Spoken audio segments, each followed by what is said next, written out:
Welcome to RankLens. Today, we count down the top 10 advertising campaigns that changed how the world buys. From Madison Avenue to Main Street, certain slogans and images didn't just sell stuff. They rewired how billions of us think about buying. A brilliant campaign can turn a second-rate product into a challenger brand, flip a commodity into a luxury, or invent a social norm from thin air.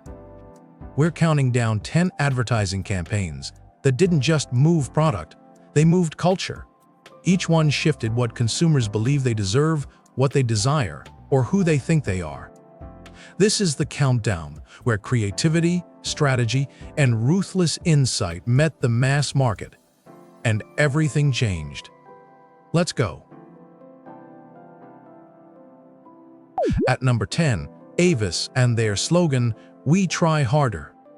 In 1963, Avis was losing the rent, a car ward Hertz, and Doyle Dane Bernbach did something radical. They didn't hide it. Instead, they turned second place into a virtue. "We try harder" reframed underdog positioning as a competitive advantage. If we're not number one, we work twice as hard for your business. It sounds simple now, but this was a category revolution. Avis's market share against Hertz rose sharply after the campaign launched, and today, every challenger brand follows this same playbook. The slogan didn't just sell rentals, it proved you could win by embracing your weakness instead of hiding it. That insight has been copied so many times, it's become invisible, but Avis made it permanent in 1963. At number 9, Dove's Real Beauty campaign. In 2004, Ogilvy and Mather did something the beauty industry had never done. They cast everyday women instead of professional models. Dove showed real bodies on real skin, and it sparked a global debate about beauty standards in advertising. The work tripled Dove sales and forced a category-wide reckoning. Suddenly, every major beauty brand had to answer a question they'd avoided for decades. Why do we pretend beauty comes in only one shape? Dove didn't invent body diversity. Women were already diverse, but they made it profitable to say so. It became a landmark case study in purpose-driven brand marketing, proving that selling values could move as much product as selling vanity.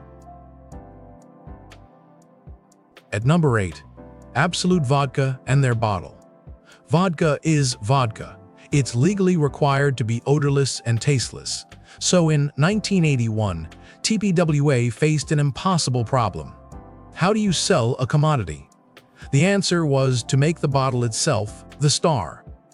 Every ad was built around the Absolut silhouette, absolute perfection, absolute Warhol, absolute clarity.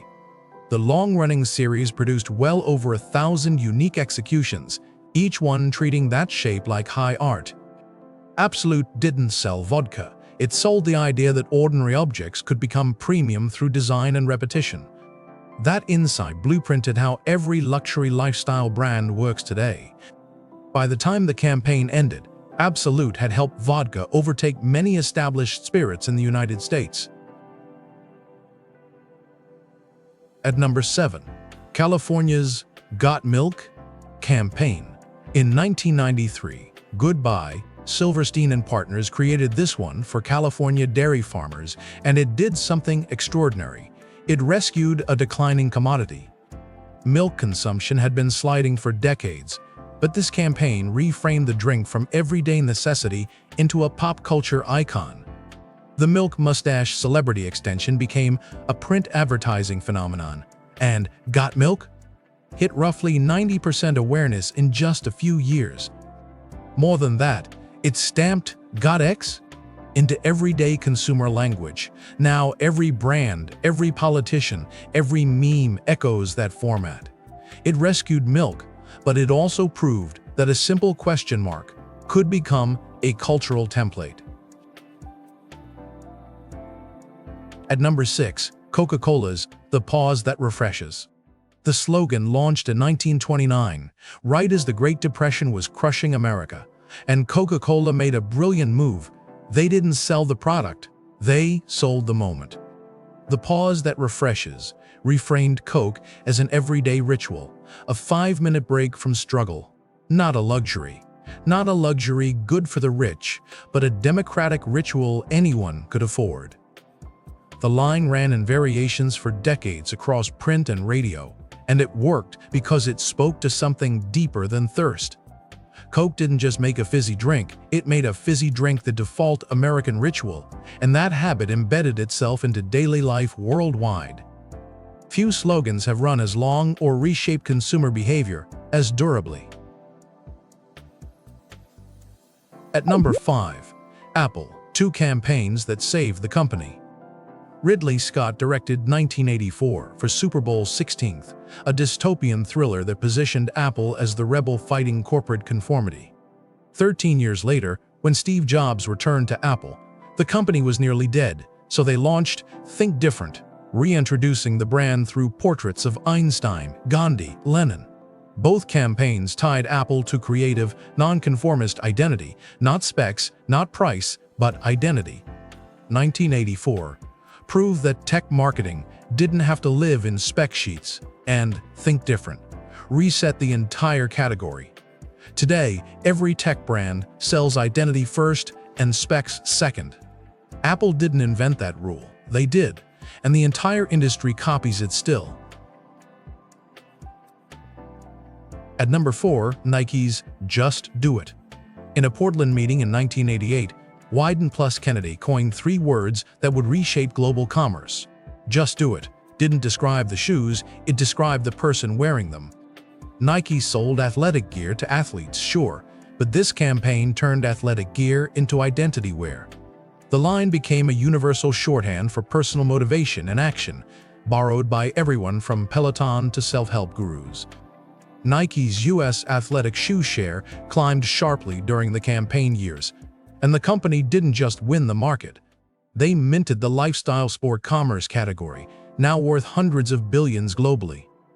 A 3-word sentence changed how billions of people think about their bodies and their choices. At number 3, Volkswagen's Think Small. In 1959, Doyle Dane Bernbach killed manipulative ad copy and invented the honest, wit-driven style every modern brand still copies. The ads used stark white space and self-deprecating honesty. The Beetle was tiny, slow, ugly by American standards. Think Small didn't hide it, it celebrated it. The campaign helped introduce the Beetle to a skeptical American market, transforming a Nazi car into an icon. According to Ad Age, it's the greatest advertising campaign of the 20th century, not because it sold the most cars, but because it invented a new language. Today's minimalist, honest, irreverent brand voice traces back to this single campaign. At number 2, Marlboro and the Marlboro Man. In 1955, Leo Burnett faced a problem. Marlboro was a women's cigarette, filtered and mild, and sales were weak. So he created an archetype, the cowboy. The Marlboro Man sold masculinity, not cigarettes. He sold independence, toughness, self-reliance, everything American culture said a man should be.